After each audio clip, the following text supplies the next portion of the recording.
Hello बच्चों, तो हम पढ़ रहे हैं राजीव प्रकाशन की बुक यूपी बोर्ड क्लास 10 की हिंदी मीडियम की गणित से अध्याय 5 समांतर श्रेणी। और इसके पहले हम लोगों ने एक्सरसाइज 5.1 और 5.2 के 10 क्वेश्चन सॉल्व कर लिए हैं। अगर आपने वो वीडियो नहीं देखी है तो लिंक आपको डिस्क्रिप्शन में मिल जाएगा, जा करके देख लीजिएगा। हम लोग कंप्लीट सॉल्यूशन करने वाले हैं इस पूरी बुक का, ठीक है। काफ़ी गैप भी हो गए, कई दिनों से क्लासेस नहीं चल रही थी, कोई वीडियो अपलोड नहीं हो रही थी, थोड़ी सी प्रॉब्लम थी। लेकिन अब आपकी वीडियो रेगुलर अपलोड होगी, क्योंकि पढ़ लिया का टारगेट है कि भाई आपको मैथ्स में पूरी तरह परफेक्ट बनाने का। तो चलो हम लोग शुरू करते हैं आज एक्सरसाइज 5.2 का क्वेश्चन नंबर 11, ठीक है। क्वेश्चन नंबर 11 अगर आप देखोगे तो भाई एक एक क्वेश्चन समझाने वाला हूँ। डेफिनेटली इस तरह से आपके स्कूल में ना तो समझाया जाएगा और ना ही आपके कोचिंग टीचर हर एक क्वेश्चन को बता पाएंगे, लेकिन यहाँ पर आपको सारे के सारे सॉल्यूशन मिलेंगे। तो इसलिए वीडियो को लाइक कर दीजिएगा और चैनल पर नए होंगे तो सब्सक्राइब करके केवल बेल आइकन को प्रेस कर लीजिएगा। चलो फिर हम लोग शुरू करते हैं। प्रश्न संख्या 11 क्या दिया गया है? उस समांतर श्रेणी का 18वां पद ज्ञात कीजिए जिसका nवां पद 3n-4 है। अब देखो यहाँ पर क्या दिया गया हमको, 18वां पद यानी n बराबर में 18 दिया गया है, और nवां पद यानी हमें जो an दिया गया है वो 3n-4 दिया है। तो हमसे कह रहा है कि 18वां पद बताओ, तो यानी n की जगह आप केवल 18 रख दो और आपका आंसर आ जाएगा। जैसे यहाँ पर हमने रख लिया 3 × 18 - 4, ठीक है। अब 18 दिए 54, कितना हो गया? 54 हो गया, और इसमें -4, तो 54 में से 4 करेंगे तो हमारा आंसर कितना हो जाएगा? 50 जो होगा हमारा करेक्ट आंसर होगा। बताओ भाई, क्लियर हुई ना? बहुत ही आसान सा क्वेश्चन है। अगला क्वेश्चन देखते हैं, प्रश्न संख्या 12। अब देखो प्रश्न संख्या 12 में क्या दिया गया कि किसी समांतर श्रेणी का प्रथम पद 5 है, अंतिम पद 45 है तथा सार्वंतर 8/3 है, तो पदों की संख्या ज्ञात करो। क्या क्या दिया गया? प्रथम पद यानी a दिया गया हमें 5, और क्या दिया गया? अंतिम पद यानी an बराबर दिया गया 45, और क्या दिया गया हमें? सार्वंतर यानी कि d, और d दिया गया है कितना? 8/3। तो कह रहा है पदों की संख्या बताओ, यानी कि n हमें बताना है, यही तो हुआ। तो हमारा फॉर्मूला क्या होता है भैया? an = a + n-1 × d, यही तो होता है। अब सारी वैल्यू हम रख लेते हैं कि जो जो हमको दिया गया सारा रख लेते हैं। हमें an हमें 45 दिया गया, चलो भाई हम 45 रख लेंगे। a हमें 5 दिया गया तो हम 5 रख लेंगे। n हमें दिया नहीं गया, और d हमें दिया गया है 8/3। बताओ ये समझ में आया ना? अगर आपको वैल्यू रखना आ गया ना तो समझो कि भैया ये चैप्टर आपके लिए बहुत आसान हो गया। अब यहाँ पर क्या करना है हमको? 5 इधर देखो धन में है, इधर लेके आओगे तो कितना हो जाएगा? ऋण हो जाएगा। तो यानी हो जाएगा 45, 5 इधर लाओ तो -5, सही है। और बराबर में कितना हो गया हमारा? n-1 × 8/3। कुछ हिंदी कुछ इंग्लिश बोल देता हूँ। फिलहाल नंबर में हिंदी इंग्लिश की कोई दिक्कत है नहीं, आपको समझ में ही आ रहा होगा। भैया 5 को 5 कहते हैं, या 3 को 3 कहते हैं, तो ये सारी चीज़ें आप समझ लीजिएगा। अब 45 में से 5 घटाओगे तो हो जाएगा 40, बराबर n-1 × 8/3। अब देखो 3 यहाँ पर जब इस वाला संख्या ये भिन्न है 8/3, और जब बराबर के दूसरी तरफ लेके आओगे तो ये क्या बन जाएगा हमारा? इसका व्युत्क्रम, ठीक है, यानी कि इसका रेसिप्रोकल। तो ये जो 40 और इसको इधर लेके आओगे तो कितना हो जाएगा? 3/8, है ना। बराबर के दूसरी तरफ लेके आता है, जो भाग होता है वो गुणा हो जाता है, और जो गुणा होता है वो भाग हो जाता है। ये बात आ गई समझ में? तो बराबर n-1। भाई अगर नहीं समझे हो तो एक छोटी सी बात समझो। जैसे अगर मान लो हमको दिया गया है 5/3 x = 15, ऐसे दिया गया है, तो आप इसको कैसे हल करते हो? आपने क्लास 8 में ये पढ़ा ही होगा। तो x बराबर हो जाएगा 15, ये 3 है, तो ये गुणा करोगे तो ये इधर गुणा हो जाएगा, और ये इधर गुणे में है, जब इधर लेके आओगे तो ये भाग हो जाएगा। तो 5 यहीं 15, तो 3 × 9 ये आ जाता है ना। इसका क्वेश्चन से कोई लेना देना नहीं, ये तो मैं आपको बस बेसिक कॉन्सेप्ट बता रहा हूँ, ठीक है। अब यहाँ पर ये बात 8 के 8, 8 × 5 = 40, यानी 5 यहीं कितना हो गया हमारा? 15। तो 15 बराबर कितना हो गया? n-1। ये समझ में आ गया ना? अब -1 को इधर लेके आओगे तो हमारा कितना हो जाएगा? +1। तो यानी 15 और -1 इधर आएगा तो +1 बराबर n, तो इसका मतलब n बराबर 15 और 1 कितना हो जाएगा 16। तो इसका मतलब 16 जो होगा ये हमारा करेक्ट आंसर होगा। था ना आसान, बस केवल आपको वैल्यू ही तो रखनी थी, बाकी तो इसमें कोई काम ही नहीं था। चलो हम आगे आते हैं अपने प्रश्न संख्या 13 पर। अब देखो प्रश्न संख्या 13 क्या दिया गया। यदि a प्लस 1 3a तथा 4a प्लस 2 किसी समांतर श्रेणी के प्रारंभ से 3 क्रमागत पद हों, कितने 3 क्रमागत पद हों, तो इसका 5वां पद ज्ञात कीजिए। देखो इस क्वेश्चन में सबसे पहली चीज़ आपको ध्यान क्या देना है, कितने पद हैं। तो यानी यहाँ पर दिया गया प्रारंभ से 3 क्रमागत पद हैं, यानी n बराबर हमें कितना दिया गया है 3 दिया है। ये बात आ गई समझ में। और हमको सारी चीज़ें दी गई हैं, a दिया गया है, ठीक है, a2 दिया गया है, a3, यानी 3 क्रमागत पद हो गए। ये भी सही है ना समझ लो बताओ। तो यहाँ पर हम लिख लेते हैं प्रथम पद, ऐसे लिख लेते हैं, ठीक है। प्रथम पद ये दिया गया हमें a प्लस 1, फिर हमें दिया गया द्वितीय पद, तो हम ये भी लिख लेते हैं भाई द्वितीय पद यानी दूसरा पद। तो दूसरा पद हमें दिया गया है 3a, और तृतीय पद यानी कि तीसरा पद, तृतीय पद ये दिया गया 4a प्लस 2, 4a प्लस 2 हो गया सब कुछ। अब हम सीधा सा अपना फार्मूला रखेंगे, क्या रखेंगे, an is equals to a plus n minus 1 into d. सबसे पहला काम क्या करना है हमको ये प्रथम पद, द्वितीय पद और तृतीय पद निकालना है, तब तो हम पंचम पद पाँचवां पद निकाल पाएंगे ना। अब यहाँ पर हमको क्या दिया गया, तीसरा पद तो ये है अंतिम पद, तो हम यहाँ पर ये रख लेंगे 4a प्लस 2। बताओ समझ में आ रहा है कि नहीं। पहले ये देखो कि हमको 3 ही पद दिए गए हैं, तो यानी ये प्रथम पद है, ये अंतिम पद है, चाहे इसको तृतीय पद कहो चाहे इसको अंतिम पद कहो। अंतिम पद हमारा क्या होता है, an ही तो होता है, तो हम अंतिम पद यहाँ पर रख लेते हैं, ठीक है। चलो प्रथम पद हमारा हो गया a प्लस 1, ये बताओ, प्लस n कितना हमारा 3, तो हम यहाँ पर 3 रख लेंगे, 3 माइनस 1। अच्छा d तो हमने निकाला ही नहीं, तो हमको d भी तो निकालना है। तो d2 हमारा क्या, d क्या होता है, a2 माइनस a1। चलो यहाँ पर पहले हम d निकाल लेते हैं, तो यानी द्वितीय पद माइनस प्रथम पद, ऐसा ही तो कुछ। तो हम माइनस कर लेंगे 3a माइनस a प्लस 1। सार्वंतर निकालने के लिए क्या करते हैं, द्वितीय पद माइनस प्रथम पद।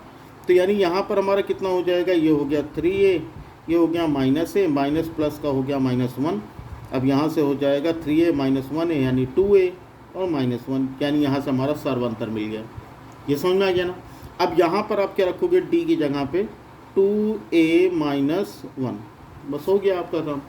बताओ समझ में आया। अब इसी को सॉल्व कर लो, कैसे सॉल्व करोगे, देखो ये हो गया हमारा 4a, ये हो गया plus 2 is equals to a plus 1 plus 3 minus 1 हो गया 2 इंटू 2a माइनस 1, ठीक है। अब यहाँ पर हो जाएगा हमारा 4a plus 2 is equals to a plus 1 plus यहाँ ब्रैकेट खोल लेते हैं, तो 2 दूनी 4a माइनस 2 1 2, अभी सही है। तो यहाँ पर देखो 4a इधर भी 4a इधर भी, दोनों प्लस में है कि नहीं, ये दोनों, तो इन दोनों को काट दो। अब आपका काम और आसान हो जाएगा। तो हो जाएगा 2 बराबर a, प्लस माइनस का सॉल्यूशन माइनस होता है, साइन बड़े नंबर के आगेगा, तो बड़े नंबर के आगे तो माइनस है, तो माइनस लगा, 2 माइनस 1 हो गया 1। अब इस 1 को इधर ट्रांसपोज कर दो, तो कितना हो जाएगा, a is equals to minus है तो प्लस 1 हो जाएगा, तो a इज इक्वल्स टू हो गया हमारा 3। बस हो गया काम हमारा।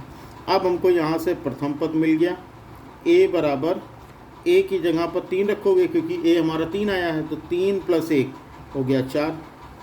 a2 निकल आया, कितना हो जाएगा 3a यानी 3 इंटू 3, तो 3 3 जा 9, 3 3 का 9 हो गया। उसके बाद हमारा an भी निकल आएगा, an हमारा यानी अंतिम पद या तृतीय पद, यहाँ पर कितना हो जाएगा, 4 3 12 और ये 2 हो गया 14, सही है ना। तो यहाँ पर हमारा कितना आ गया 14। चलो फिलहाल इसका तो हमें कोई काम ही नहीं। अब देखो आगे, यहाँ पर हमको दिया गया d निकालना है, तो d बराबर हमारा कितना हो गया, 2a माइनस 1 था, तो a हमारा 3 आया, तो 3 2 जा 6 माइनस 1 हो गया 5, लो हो गया हमारा काम। बताओ भाई समझ में आया इतना, सभी को इतनी बात तो समझ में आई गई होगी। अब हम क्या करेंगे, थोड़े से कागज़ बचाते हैं, और यहाँ पर हमको निकालना है पाँचवां पद, यानी हमें निकालना है पाँचवां पद, तो n बराबर हमें 5 निकालना है। तो हमारा फार्मूला जो होता है an is equals to a plus n minus 1 into d से हम निकाल लेंगे। तो ये हमें पाँचवां पद निकालना है। a हमारा कितना आ गया 4, n कितना हमारा 5, तो 5 माइनस 1, और d कितना हमारा 5, तो यहाँ पर हम 5 रख लेंगे। बताओ समझ में आ गई बात। तो यहाँ से हम कैसे सॉल्व करेंगे, ये हो गया 5 प्लस 5 में से 1 गया 4 गुणे 5, तो ये हो जाएगा हमारा 4 प्लस 5 और 20, और 20 और 4 जोड़ेंगे तो कितना हो जाएगा हमारा 24, यानी पाँचवां पद इस समांतर श्रेणी का पाँचवां पद कितना होगा, 24 होगा। बताओ क्लियर हुई बात। तो यहाँ से कितनी आसानी से ये क्वेश्चन लग गया। अगर नहीं समझ में आया दोबारा से देखना बहुत अच्छे से। फिलहाल यहाँ पर ए एन का हमको कोई काम तो था नहीं, लेकिन फिर भी मैंने एक बताया कि अगर आपको ए की वैल्यू मिल गई है तो यहाँ पर ए की वैल्यू रखने पर 3 + 1 हो गया हमारा प्रथम पद, 3 × 3 3 गुणे 3 हो गया 9 द्वितीय पद, और तृतीय पद भी हम ऐसे ही निकाल सकते हैं, लेकिन हमको कोई काम नहीं। और यहाँ पर हमने 3 दूनी 6 -1 किया तो 5, तो हमारा सर्वांतर 5 आ गया। अब हमको पता है कि भैया सिंपल से फॉर्मूले में हम केवल इसकी वैल्यू रख देंगे तो हमारा आंसर आ जाएगा। बताओ भाई क्लियर हुई बात सभी को। ना समझ में आओ तो भाई बता दो, आंसर चेक करोगे क्या। 13 का आंसर देख लेते हैं, ये रहा 24 आ तो रहा है भाई, तो यानी इसका मतलब आंसर हमारा बिल्कुल सही है। सही, चलो ज़्यादा आंसर पे ध्यान नहीं दिया करो कि आंसर शीट में वो आ रहा है, कभी कभी आंसर शीट में भी गलत चीज़ें दी होती हैं। चलो ये बात हो गई हमारी। अब देखो आगे प्रश्न संख्या 14। अब 14 में क्या दिया गया भैया, देखो प्रश्न संख्या 14 क्या दिया गया। 14 पहले क्वेश्चन पढ़ते हैं फिर करते हैं। देखो प्रश्न संख्या 14 में क्या दिया गया। 14 में दिया गया है कि श्रेणी 3 5 7 9 फिर ऐसे ही श्रेणी चलती है का 10वां पद ज्ञात कीजिए। ये बढ़िया है ना, ये तो बड़ा ही आसान सा क्वेश्चन है, और मुझे लगता है कि ये क्वेश्चन तो आप खुद लगा सकते हो। कैसे लगाओगे, चलो ये भी बता देते हैं। देखो हमें दिया गया है a बराबर 3, कितना दिया है a बराबर 3, यानी प्रथम पद दिया गया। अगर अब यहाँ से d निकाल लें तो d हमारा कितना 5 - 3, d कितना हो जाएगा, द्वितीय पद माइनस प्रथम पद, तो 5 - 3 हो गया 2। चलो भैया हमारा d भी निकल आया।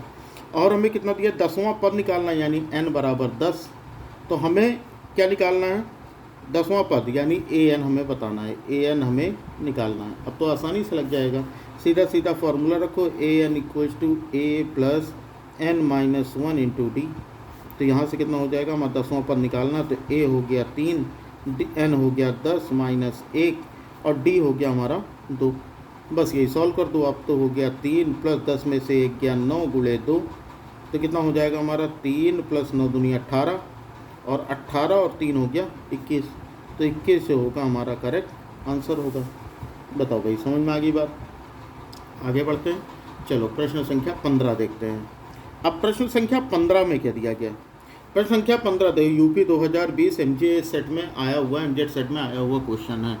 तो यहाँ पर हमको दिया गया है कि समांतर श्रेणी 21 18 15 का 15वां पद ज्ञात करो। फिर वही चीज़, बहुत ही आसान क्वेश्चन है। क्या दिया गया हमें, a बराबर हमें कितना प्रथम पद कितना दिया गया 21, है ना। यहाँ से d निकाल लो सार्वंतर, तो 18 - 21। ये ध्यान रखना ना कि द्वितीय पद माइनस प्रथम पद होता है तो उल्टे तरफ से करना, तो 21 - 18, तो 21 - 18 करोगे तो हो जाएगा आपका -3, ठीक है, क्योंकि बड़ी संख्या का ये माइनस है तो भाई माइनस लगाएंगे। और क्या दिया गया हमें 15वां पद, यानी n बराबर 15, और हमें 15वां पद निकालना है, यानी a15 हमें निकालना है। बस बहुत ही आसान सा काम है। फिर वही काम, सीधा सा फार्मूला लगा दो आपका आंसर आ जाएगा। क्या हो जाएगा, an = a + n - 1 × d। कितना हो जाएगा हमारा, a15 हमें निकालना है, a कितना हमारा 21, तो a की जगह पे 21 रख लो। n कितना हमारा 15, तो यहाँ 15 रख लो, 15 - 1, और d कितना है -3, तो यहाँ पे हम -3 रख लेंगे। बताओ समझ में आ गई बात। अब यहाँ से कितना हो जाएगा हमारा 21 + 15 में से 1 घटाओगे तो हो गया 14, और गुणे में -3 है, चलो भाई -3 कर लेते हैं। अब यहाँ पर कितना हो जाएगा हमारा, ये हो जाएगा 21 प्लस माइनस का गुणा हो गया -14 28 14 3 42, तो ये हो गया 21 - 42। अब 21 - 42 तो हो नहीं सकता, तो क्या करते हैं, प्लस माइनस का सॉल्यूशन माइनस होता है, साइन हमेशा बड़े नंबर के आगे का, तो यानी यहाँ पर हमारा बड़े नंबर के आगे माइनस है तो यहाँ पर माइनस लगाओगे, ठीक है। अब 42 में से 21 घटाओ तो कितना हो जाएगा, तो हो जाएगा हमारा 21, और 21 - 21 जो होगा ये इसका 15वां पद होगा। बस आपको इतना सा ही काम करना है, आपको ये फार्मूला याद रखना है, और अगर ये फार्मूला याद है तो काफ़ी सारे क्वेश्चन आपके लग जाएंगे। अभी इस क्वेश्चन के 15 क्वेश्चन हो गए हैं। अब 16वां क्वेश्चन आप खुद लगा सकते हो। देखो 16वां क्वेश्चन बिल्कुल इसी तरह का क्वेश्चन है, आप लोग एक बार ट्राई कीजिएगा। 4 7, 10, 13 का 25वां तथा nवां पद, मतलब यहाँ पर आपको 25वां पद भी निकालना है और nवां पद भी निकालना है। तो जो भी इस क्वेश्चन को सॉल्व कर सकता है इसका आंसर सभी लोग कमेंट बॉक्स में ज़रूर दीजिएगा, ठीक है। और जिनका आंसर सही होगा भाई उनको मिलेगा एक हार्ट, ठीक है। कमेंट बॉक्स में ज़रूर दीजिएगा कि उनसे क्वेश्चन नंबर 16 का। और आपके स्कूल में कोई भी बुक चल रही हो, आपको जितने ज़्यादा क्वेश्चन मिल सकते हो उन सभी क्वेश्चन को ज़रूर ट्राई कीजिए।